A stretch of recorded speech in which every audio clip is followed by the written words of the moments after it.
NIC número 12, impuesto a las ganancias. Objetivo.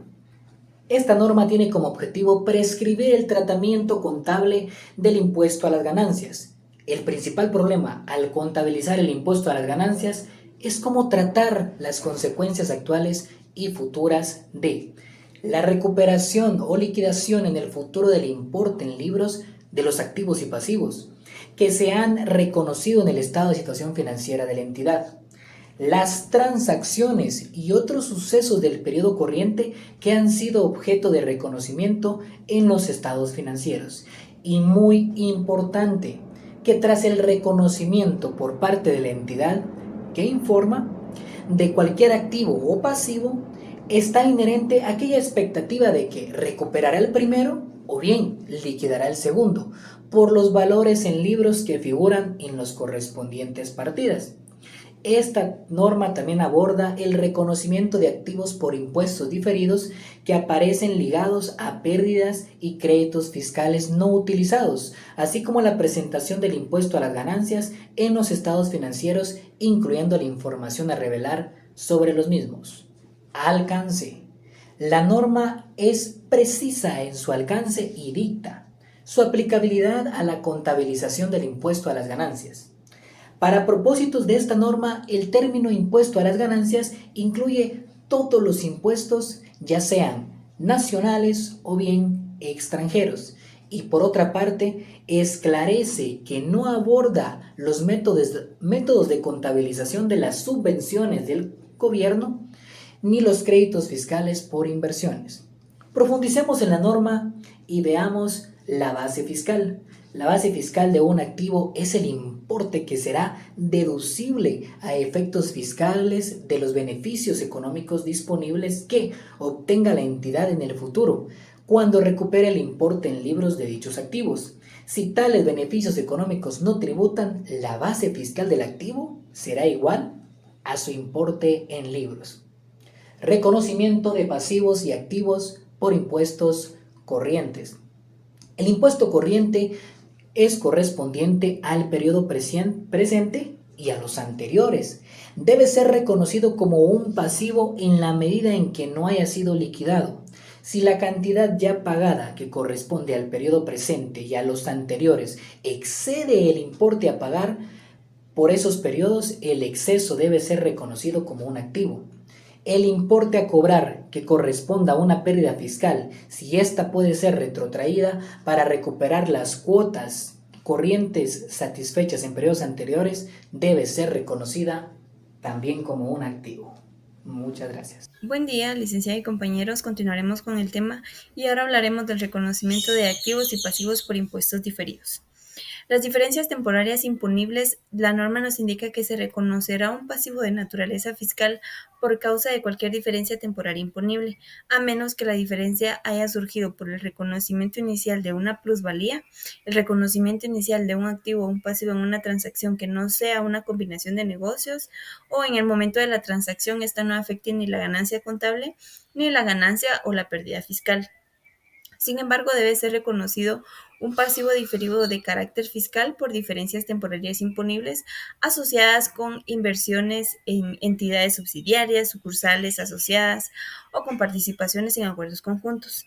Algunas diferencias temporarias surgen cuando los gastos y los ingresos se registran contablemente en un periodo, pero se computan fiscalmente en otro. Los activos contabilizados por su valor razonable, la norma nos indica que las NIF permiten o requieren que ciertos activos se contabilicen a su valor razonable o bien que estos sean revaluados. La diferencia entre un importe en libros de un activo y su base fiscal es una diferencia temporaria y da lugar a un activo o un pasivo por impuestos diferidos. La plusvalía en la norma nos menciona que muchas autoridades fiscales no permiten reducciones en el importe en libros de una plusvalía como un gasto deducible para determinar la ganancia fiscal.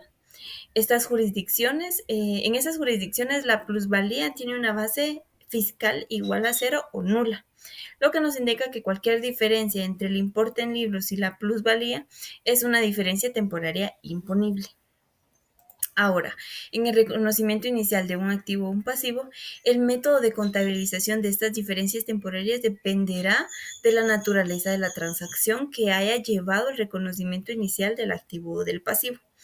Primero, en la combinación de negocios, la norma nos indica que una entidad reconocerá cualquier activo o pasivo por impuestos diferidos si esto afecta al importe en que se reconoce la plusvalía y la ganancia por una compra en condiciones muy ventajosas. La segunda, si la transacción afecta la ganancia contable o la ganancia fiscal, una entidad reconocerá cualquier activo o pasivo por impuesto diferido y reconocerá el correspondiente ingreso o gasto por impuesto diferido en el resultado del periodo. Y si la transacción no es una combinación de negocios y no afecta ni la ganancia contable ni la ganancia fiscal, la entidad reconocerá el correspondiente activo o pasivo por impuesto diferido y ajustará el importe en libros por el mismo valor. Gracias. En cuanto a las pérdidas y créditos fiscales no utilizados, la norma nos establece que los criterios a emplear para el reconocimiento de los activos por impuestos diferidos que nacen de la posibilidad de compensación de pérdidas y créditos no utilizados son los mismos que se utilizarán para reconocer activos por impuestos diferidos surgidos de las diferencias temporarias deducibles. No obstante, la existencia de pérdidas fiscales no utilizadas puede ser una evidencia para suponer que en el futuro no se dispondrá de ganancias futuras. Asimismo, se procederá a reconocer un activo por impuestos diferidos de pérdidas o créditos fiscales no utilizados solo si se dispone de una cantidad suficiente de diferencias temporarias imponibles o bien si existe alguna otra evidencia convincente de que se dispondrá en el futuro suficiente ganancia fiscal. Asimismo, la reconsideración de activos por impuestos diferidos no reconocidos, la norma nos establece que al final del periodo sobre el que se informa, una entidad evaluará nuevamente los activos por impuestos diferidos no reconocidos y que en ese momento la entidad deberá proceder a registrar un activo de acuerdo a su naturaleza anteriormente reconocido siempre que sea probable que las futuras ganancias fiscales permitan la recuperación del activo por impuestos diferidos. Por ejemplo, una mejora en el desarrollo de las ventas puede hacer más probable que la entidad goce de esa capacidad para generar ganancias fiscales con una cuantía suficiente para cumplir los criterios establecidos. Ahora bien, entremos en contexto en cuanto a la medición. La norma nos establece que cuando los pasivos corrientes de tipo fiscal procedan de periodo presente o anteriores deben ser medidos por las cantidades que se espera pagar de la autoridad fiscal utilizando las normativas y tasas impositivas que se hayan aprobado. Asimismo, los activos y pasivos por impuestos diferidos deben medirse empleando las tasas impositivas que se espera sean de aplicación en el periodo presente en cuanto al activo se realice o bien que el pasivo se cancele.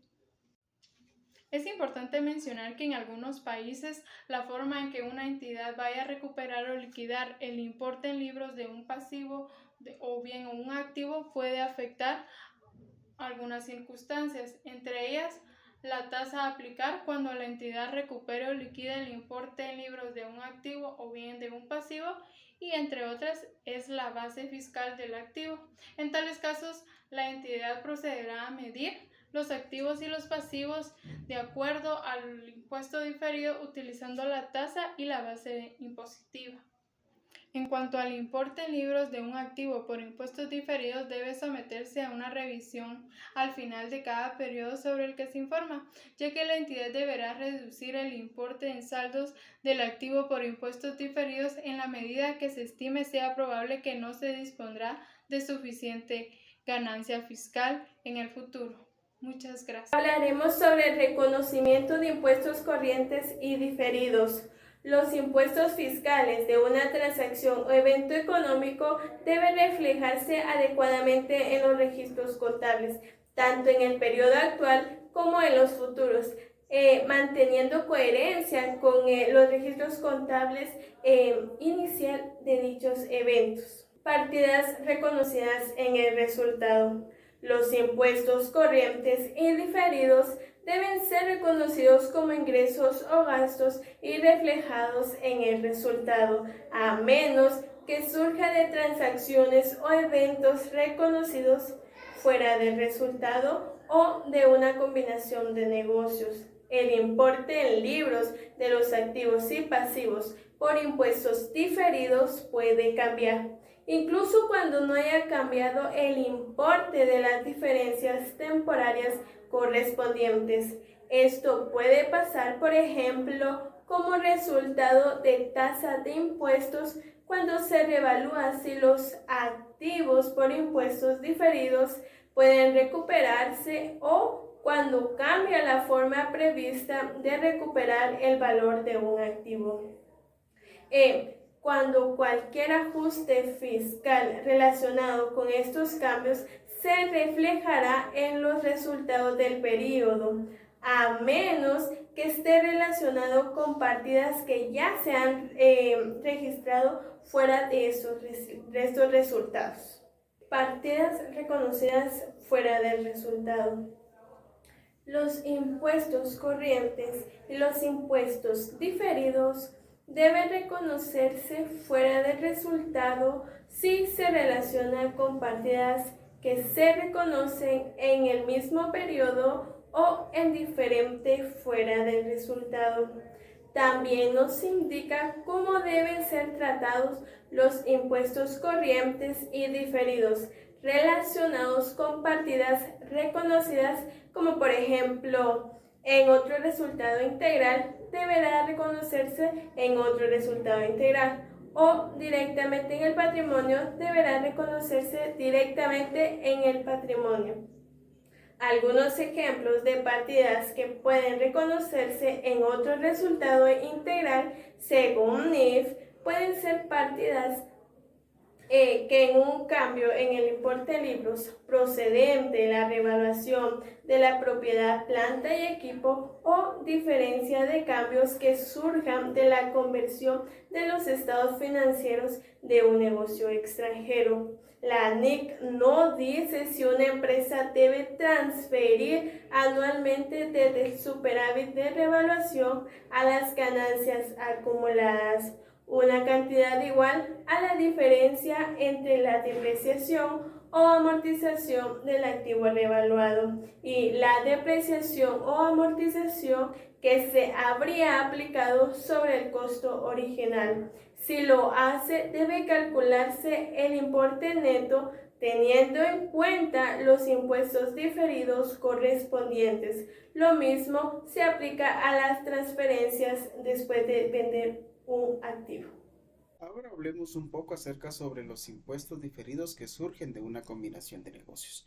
Entonces, en una combinación de negocios se puede dar las diferencias temporarias. Recordemos que es una diferencia temporaria y estas no son nada más que las existencias entre el importe del valor en libros de un activo o de un pasivo en el estado de situación financiera y su base legal. Entonces dice que el resultado de una combinación de negocios podría cambiar la probabilidad de realizar un activo por impuestos diferidos al adquiriente anterior a la adquisición. Entonces, un adquiriente es la entidad que obtiene el control de la adquirida. Entonces, ahora enfoquémonos un poco en un adquiriente. Dice que ésta puede considerar la probable recuperación de sus propios activos por impuestos diferidos que no se reconocieron antes de la combinación del negocio. Por ejemplo, un adquiriente podría ser capaz de utilizar los beneficios de sus pérdidas fiscales, no fiscales, para compensar las ganancias fiscales futuras de la adquirida. Entonces, el adquiriente reconocerá un cambio en el activo por impuestos diferidos en el periodo de la combinación de negocios, pero no debe de incluir como parte de la contabilización el reconocimiento de los negocios. Entonces, por ello, el adquiriente no lo tendrá en cuenta para medir la plusvalía o la ganancia por una compra en una condición muy ventajosa que reconozca la combinación de negocios. Ahora hablemos de qué debe reconocer una entidad sobre los beneficios por impuestos diferidos que adquiere o que aparezcan tras la combinación del negocio. Entonces veamos algunas formas. Y entonces hablamos que los beneficios por impuestos diferidos y la adquirida reconocidos dentro del periodo de medición de una nueva información sobre hechos y circunstancias que existen a la fecha de su adquisición. ¿Y esto para qué? Entonces, esto servirá para reducir el importe en libros de cualquier plusvalía relacionada con la adquisición. ¿Y qué pasa si esto es nulo? Entonces los beneficios por impuestos diferidos que permanecen deberán reconocerse como resultados. Ahora hablemos un poco acerca sobre la compensación.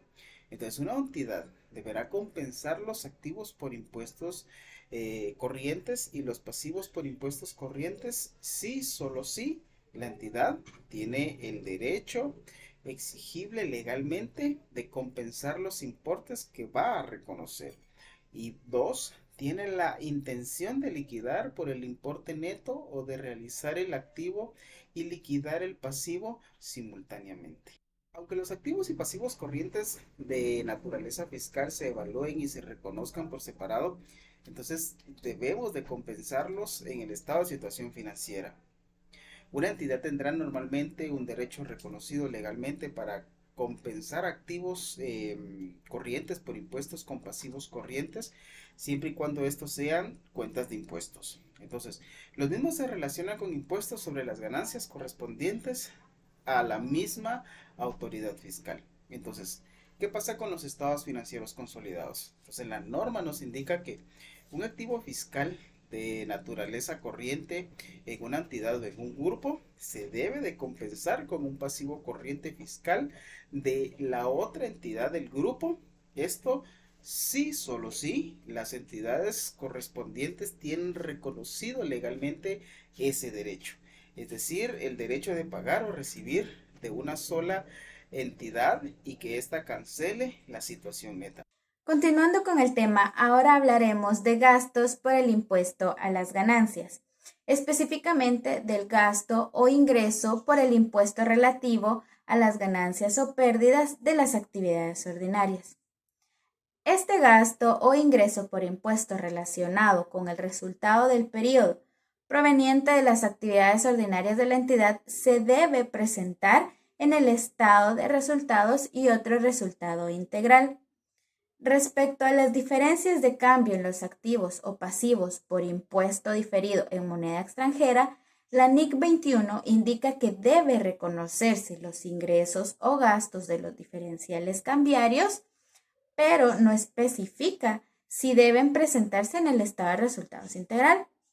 La NIC 12 hace referencia que deben reconocerse las diferencias por impuestos diferidos extranjeros en el estado de resultados integral y que estos pueden reconocerse o clasificarse como ingresos o gastos diferidos, considerando la presentación más útil para los usuarios.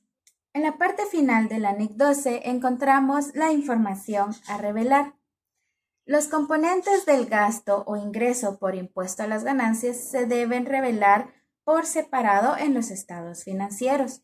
Y entre los componentes de estos podemos mencionar el gasto o ingreso por impuesto corriente, ajustes de impuestos corrientes de periodos anteriores y los importes por reversiones de diferencias temporarias o de cambios de tasas fiscales o bien la aparición de nuevos impuestos.